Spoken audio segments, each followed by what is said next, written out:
ఒక విషయాన్ని చెప్పారనుకోండి, అది ఉద్విగ్నతని కల్పించదు. కోపం అన్ని వేళలా ఫలితాన్ని సాధిస్తుందని చెప్పడం కుదరదు. ప్రేమ సాధిస్తుంది. అందుకే అమ్మవారు కోపాన్ని నియంత్రించుకునేటటువంటి శక్తిని ఇస్తుంది. ఒక్కొక్కసారి కోపం తారస్థాయికి వెళ్ళిపోయిందనుకోండి, నిగ్రహించుకోలేకపోయాడు అనుకోండి, జీవితాంతం బాధపడవలసినటువంటి సంఘటన జరిగిపోతుంది ఆ కోపంలో. అలా జరగకుండా ఉండాలి అంటే కోపాన్ని నియంత్రించుకునే శక్తి ఉండాలి. పైగా కోపధారి దగ్గరికి అందరూ వెళ్ళడానికి ఇష్టపడరు. ఆయన కోపధారండి, ఏమో గబుక్కుని ఏం చేస్తాడో అంటారు. ఏ మాట అంటాడో తెలియదండి, మంచివాడే, ఏం ఉపయోగం, ఇప్పుడు ఎడతాం ఏదో మాట నేస్తాడు చటుక్కుని, ఆ తర్వాత ఎంత ప్రేమగా మాట్లాడితే మాత్రం మనసుకి కలుక్కుమంటుంది కదండి. అందుకని వద్దు ఆయనతో స్నేహం అంటారు. అందుకే ఆ కోపాన్ని మనంగా నిగ్రహించుకోలేము. అమ్మవారి అనుగ్రహం కలిగితే కోపాన్ని నిగ్రహించుకునేటటువంటి మార్గం మనకి లభించి దాన్ని ఎందు ఊంచుకోగలుగుతాం. ఇంత ఏనుగు క్రోధమునకు ఎలా వశపడుతుందో, అమ్మవారి చేతిలో ఉన్నటువంటి అంకుశము ఏనుగంత కోపాన్ని నిగ్రహించి కోపమును పరిశీలించుకునే శక్తి అనుగ్రహింపబడుతుంది. దానివల్ల పాపము నుండి వినిర్ముక్తుడవుతాడు. కాబట్టి అమ్మవారి చేతిలో ఉన్నటువంటి అంకుశాన్ని ప్రతిరోజు ఒక్కసారి చూసి ధ్యానం చెయ్యి. నాకు తెలిసి మీరు ఒక మాట అడుగుతారు, బాగుంది కానండి, అలా ఒక మూర్తిలోంచి నచ్చినవి 3, ఒక మూర్తిలోంచి నచ్చినవి 1, అలా తెచ్చుకుని అలా మనం ధ్యానాలు చేసుకుంటుండొచ్చా? అప్పుడు ఇది లలిత చేతిలో ఉన్నది, ఇది మారియమ్మన్ చేతిలో ఉన్నది, అలా కదా అన్వయం అయిపోదా? అది రాగస్వరూప పాశాఢ్యాగా మేము చూడకూడదా ఒకవేళ అని మీరంటే, నేను మీకు ఒక జవాబు చెప్తాను. శంకర భగవత్పాదుల యొక్క దూరదృష్టి, ఆయన యొక్క జ్ఞానము, ఆయన యొక్క పరిశీలనము, ఆయన యొక్క ప్రతిపాదన ఏ కారణము చేత కూడా తిరస్కరింపబడేవిగా ఉండవు అని మీరు గుర్తుపెట్టుకోవాలి. జీవితంలో ఎప్పుడూ విడిచిపెట్టకుండా ఉండేది ఏది? నీడ. వస్తువు నీడ ఎన్నడూ ఒకదానిని ఒకటి విడిచిపెట్టవు, ఆశ్రయించి ఉంటాయి ఒకదాన్నొకటి. అలాగే ఎప్పుడు ఒకటి ఉంటే రెండోది లేదు అని చెప్పడానికి వీలు లేకుండా ఉండేది ఏదంటే, రాగం ఉంటే ద్వేషము, ద్వేషం ఉంటే రాగము. ఇది బాగా పట్టుకోవాలి మీరు. నాకు రాగం ఉందనుకోండి, నాకు ఆయన అంటే ఇష్టం అన్నాను అనుకోండి, ఖచ్చితంగా ఎవరో అంటే కోపం కూడా ఉంటుంది. ఎందుకంటే ఆయనలో కొన్ని గుణాలు ఇష్టం, అంటే కొన్ని గుణాలు లేని వాడి మీద అప్రీతి కూడా ఉంటుంది. ఇప్పుడు అది ఉత్తమమైన కోపం అనుకోండి, పర్వాలేదు. నాకు ఆయన మీద కోపం కాదండి, ఎందుకు ఇప్పుడు అటువంటి పనులు చేస్తూ ఉంటాడు, ఆయన చేసే పనుల మీద కోపం, ఆయనలో మార్పు రావాలని కోరుతున్నాను. భావన పండితే ఏమవుతుందంటే, ఎవడు చెడు మార్గంలో ఉన్నాడో వాడు ఉద్ధరింపబడాలని మొదటి ప్రార్థన జరుగుతుంది. వాళ్ళు పర్వాలేదండి, పాపం ఆయన ఒక్కడే దూరంగా ఉండిపోతున్నాడు, ఆయన అనుగ్రహింపబడాలి ఈశ్వరా అని ముందు ప్రార్థన చేస్తారంటే మనసు పండిందని గుర్తు. ఇప్పుడు రాగం ఉంది, ద్వేషం ఉంటుంది. ఎందుకని అంటే, నాకు చాలా ప్రేమ ఉందనుకోండి, దానివల్లే కోపం వస్తుంది. ఎక్కడ నాకు విపరీతమైన ప్రేమ ఉండిపోయిందో, ఆ వస్తువు నాకు కొంచెం దూరం అయినట్లుగా అనిపించినా, ఆ వస్తువు నన్ను అవమానించింది అనిపించినా, ఆ వస్తువు నన్ను ఉపేక్షించింది అనిపించినా నాకు కోపం వస్తుంది. రాగము ద్వేషము కలిసి ఉంటాయి. అందుకని అంకుశం చెప్పాక రాగం గురించి మీకు చెప్పలేదని ఎవరు చెప్పారు? క్రోధాకార అంకుశోద్యోగా చెప్తే అది రాగస్వరూప పాశాఢ్య చెప్పేసినట్టే. అది ఎక్కువ ఉపకారం చేయడానికి మారియమ్మని చేతి ఆయుధంగా కూడా చెప్పారు. ఇప్పుడు మీరు దాన్ని రాగస్వరూప పాశాఢ్య అంటే కాదన్న వాళ్ళు ఎవరు? మీ ఇష్టం, అలాగా అన్వయం చేయొచ్చు, కాదనడానికి వీల్లేదు. ఏమి శంకరాచార్యుల వారి ప్రజ్ఞ! ఉన్న ఉపకారాలకి కొత్త ఉపకారాన్ని మూట కట్టి మనకు అందిస్తూ ఉంటారు. ఇది శంకర భగవత్పాదుల యొక్క అనుగ్రహం. అందుకే ఒకదాని గురించి ఆలోచించడం మొదలు పెడితే అది చివరి వరకు విస్తరించి ముడిపడుతుంది.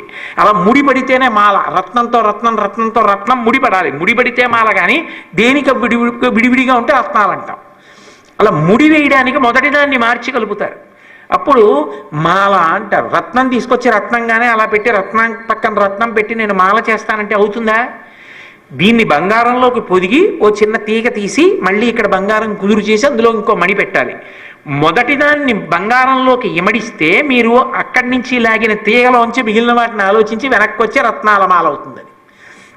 అందుకని కాళ్ళ కాళ్ళ పండిపాశ బాణ ధనురంకుశ మరుణమే కలాం అంటారు. అరుణమేఖలాం, అమ్మవారు పెట్టుకున్నటువంటి వడ్డాణం ఎర్రగా ఉంది అన్నారు. అదేమిటి వడ్డాణం ఎర్రగా ఎందుకుంటుంది? ఎంతోమంది వడ్డాణం పెట్టుకుంటారు, పెట్టుకున్న వడ్డాణాలన్నీ ఎర్రగా ఉంటాయా? అయితే స్త్రీలే వడ్డాణం పెట్టుకుంటారని మీరు అనుకోకండి, పురుషులు కూడా వడ్డాణం పెట్టుకుంటారు. పురుషులు పెట్టుకునే వడ్డాణానికి ఓ పేరుంది, వాళ్ళు పెట్టుకుంటారు. పూర్వం మహారాజులు వాళ్ళు పెట్టుకోవాలా వడ్డాణాలు? డబ్బు ఉండాలి కానీ వాళ్ళు కూడా పెట్టుకోవచ్చు. కాబట్టి మొలనూలు అంటారు, వాళ్ళు పెట్టుకుంటారు. శంకర భగవత్పాదులు ఇక్కడ ఒక చమత్కారం చేస్తున్నారు అని మీరు గుర్తుపట్టాలి. ఆయన మేఖలా శబ్దం వేశారు. మేఖలాకి వడ్డాణానికి ఓ తేడా ఉంది. వడ్డాణము అంటే చిరుగంటలు ఉండాలి, దానికి కింద చిన్న చిన్న చిన్న చిన్న గంటలు ఉండాలి. వడ్డాణం పెట్టుకుని నడుస్తున్నారనుకోండి, అమ్మవారు నడిస్తే ఎలా వస్తుందో అలా చిన్న చిన్న గంటల ధనుస్తుంది. చిరుగంటలు ఉంటే వడ్డాణం అంటారు. చిరుగంటలు లేకుండా కేవలం నూలు అంటే మీకు బాగా అర్థం అవ్వాలంటే అదొక బెల్ట్లా పెట్టుకున్నారు అనుకోండి, అప్పుడు మేఖలా పెట్టుకున్నారు అంటారు. మేఖలా అయితే దానికి 8 వరసలు ఉండాలి. అంటే చూడండి, ఏదో ఇలా 8 తాళ్ళు కింద పేని ఇలా నిలువుగా దానికి పటకాలు వేసి బెల్ట్లా చేసి పెట్టుకున్నారనుకోండి, అలా పెట్టుకుంటే మేఖలా ధరించారు అంటారు. కాదు, అది గంటలతో చిరుగంటలతో ఉందనుకోండి, అప్పుడు వడ్డాణం పెట్టుకున్నారంటారు. సౌందర్యలహరిలో చెప్పింది వడ్డాణం. కొన కాంచీదామాకరికలభ కుంభస్తననత పరిక్షీణా మధ్యే పరిణత శరచంద్రవదన ధనుర్బాణం పాశం శృణిమపి దధానాకరతలై పురస్తాదస్తాం నః పురమధితురహో పురుషికా. అక్కడ కొనత్కాంచీదామ అంటే చిరుగంటలతో ఉన్న వడ్డాణం. ఇక్కడ అరుణమేఖలాం, ఎర్రని వడ్డాణం పెట్టుకుంది, మేఖలా పెట్టుకుంది. అంటే ఇక్కడ గంటలు లేవు, గంటలు లేని ఎర్రని మేఖలా పెట్టుకుంది. ఎర్రని మేఖలా అంటే అసలు బంగారంతో పెట్టుకుంటారు కానీ ఎరుపు రంగులో ఉన్నవి ఎలా పెట్టుకుంటారంటే, ఏ బంగారముతో చేయబడినదో ఆ బంగారము కనబడుటలేదు. ఎందువలన కనబడుటలేదు?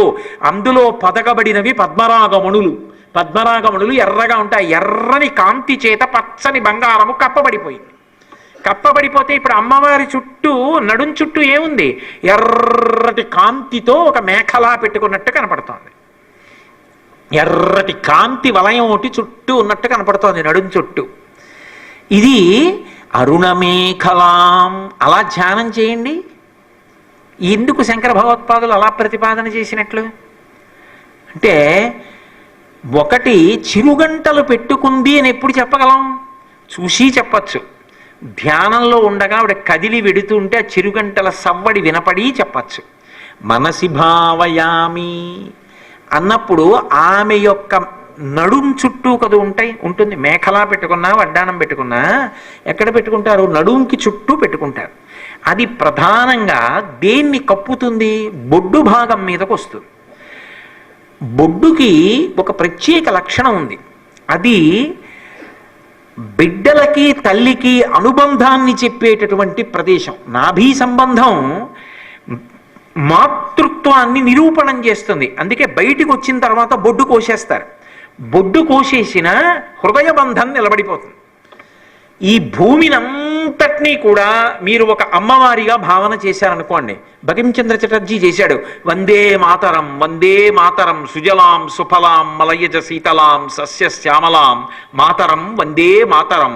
ఈ భరత భూమినంతటినీ ఒక తల్లిగా భావన చేశాడు. భూమాదేవి అంటారు. ఇప్పుడు ఆ భూమాదేవి వడ్డాణం పెట్టుకుంటుంది అమ్మవారు. మేఖల ఎక్కడ పెట్టుకుంటుంది? ఎక్కడ నాభీస్థానం ఉందో అక్కడ పెట్టుకుంటుంది.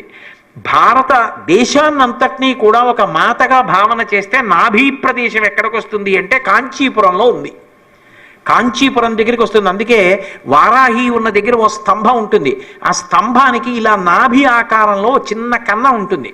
మీరు అందులో కొంచెం పొడుగ్గా వేలున్నవారు మధ్య వేలు లోపలికి పెడితే బొడ్డు తగిలినట్టుగా తగులుతుంది. కుంకం వేసి ఉంటుంది.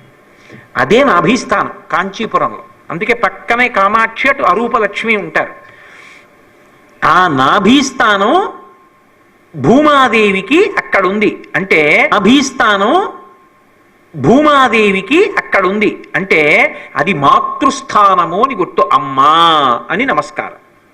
ఆ నాభీబంధం మాతృత్వాన్ని కదూ నిరూపణం చేస్తుంది. అమ్మ అనేటప్పటికీ రాగం. నా బిడ్డలు ఎంత ప్రేమో, ఎంత రాగమో. రాగము ప్రేమ ఇవి ఎక్కడ చెప్పినా ఎరుపుతో చెప్తాం. ఎరుపు దేనికి చెప్తారంటే శాస్త్రంలో రాగరంజితమైందంటారు. చాలా ప్రేమ వచ్చిందనుకోండి ముఖం ఎర్రబడుతుంది అని. అందుకే శ్రీరామాయణంలో వాల్మీకి మహర్షి ఓ చమత్కారం చేశారు. పశ్చిమ దిక్కు సూర్యాస్తమయం అవుతున్నప్పుడు ఎందుకు ఎర్రబడుతుంది అంటే ఆయన ఒక విశేషం చెప్పారు. ఎందుకు ఎర్రబడుతుందంటేట సూర్యుడు పగలంతా తన కార్యక్రమం మీద తాను వచ్చేస్తాడు కదా, ఏదో కార్యాలయానికి వెళ్ళిపోయిన భర్తలా, ఉద్యోగానికి వెళ్ళిపోయిన భర్తలాగా.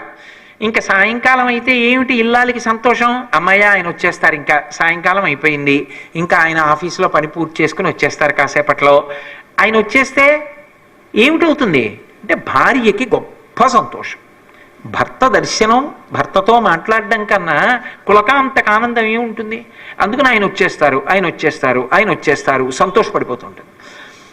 బహుశా 6, 7 ఆ మధ్యలో ఆయన వస్తుంటారు. ఇప్పుడు అనుకోకుండా ఆయన 5:30కే వచ్చేసాడు, తలుపు కొట్టాడు, తీసేటప్పటికి కనపడ్డారు.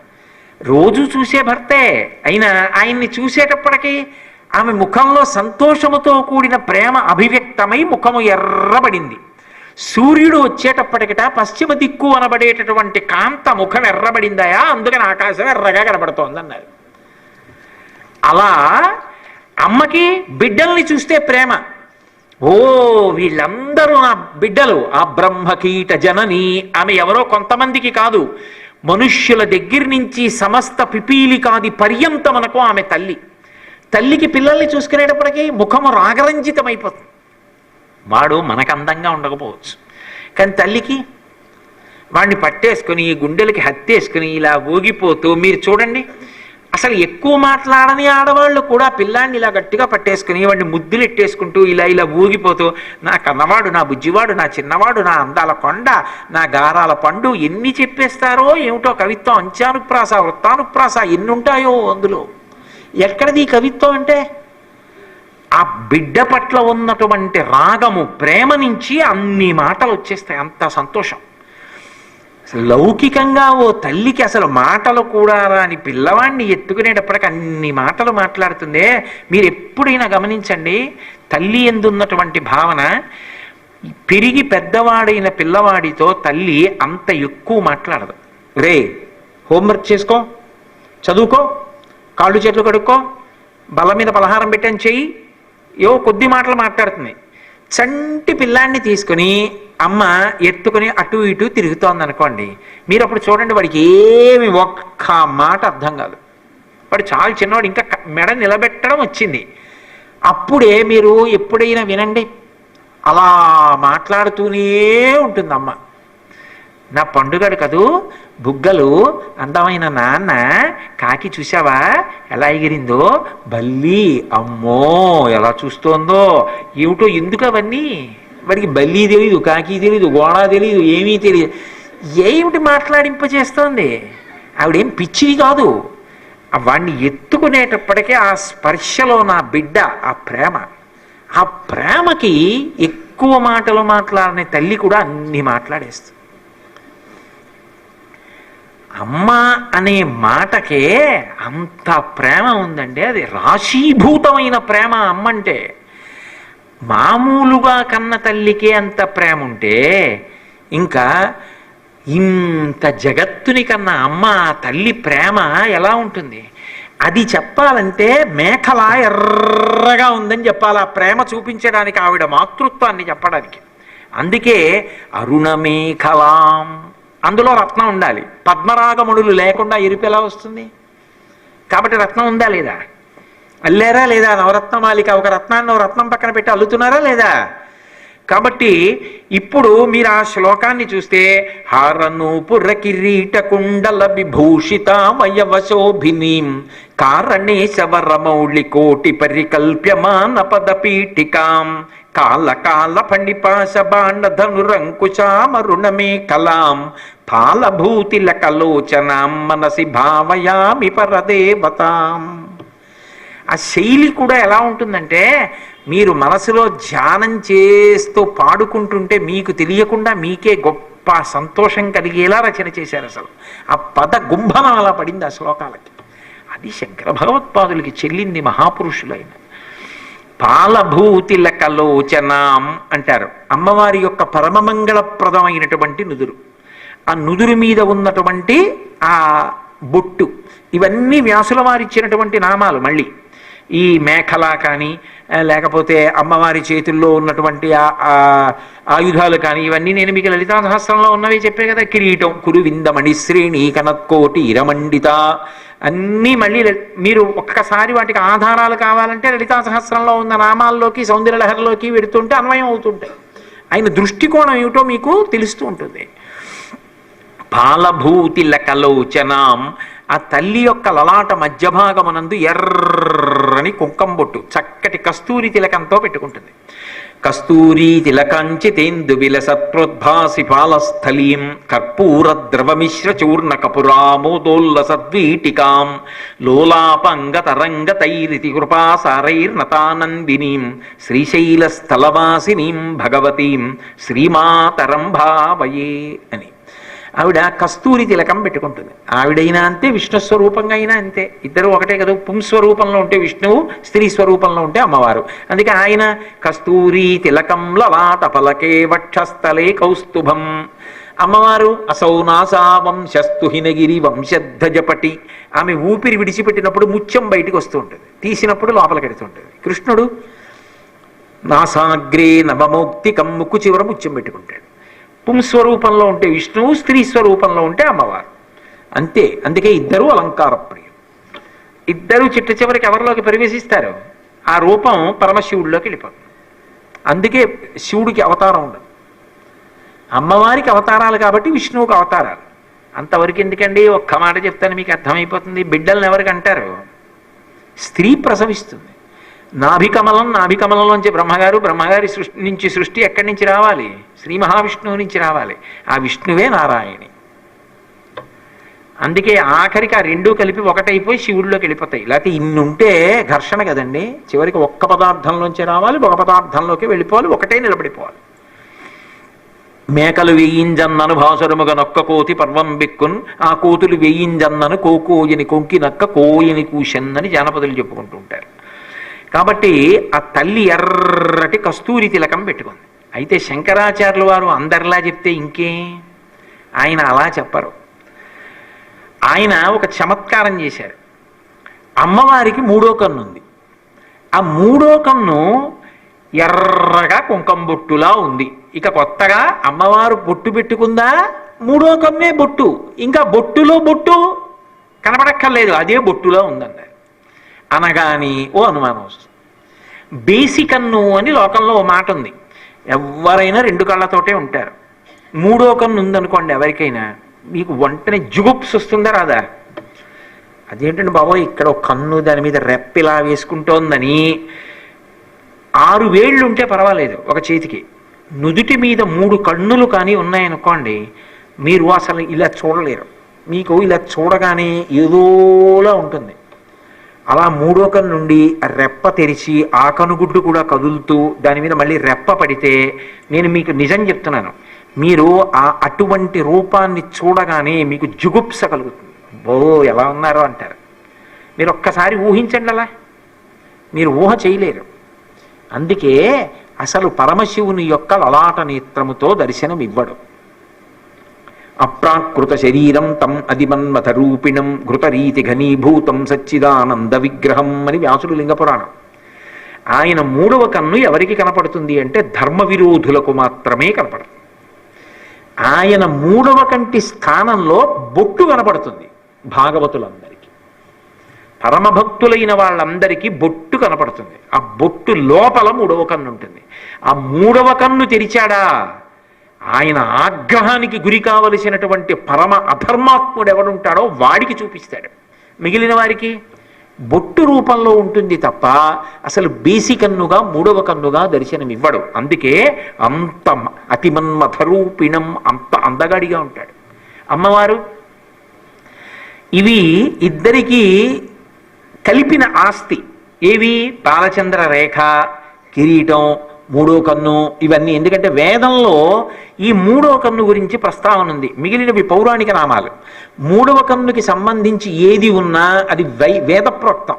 ఓం త్రయంబకం యజామహే సుగంధిం పుష్టివర్ధనం. త్రయంబకం అంటే మూడో కన్ను. మూడవ కన్నున్నవాడు పరమశివుడు ఒక్కడే. మూడవ కన్నున్నది అమ్మవారు ఒక్కతే. ఎందుకనంటే వాళ్ళిద్దరికీ అభేదం, ఒకళ్ళకున్నది రెండో వాళ్ళకు ఉంటుంది.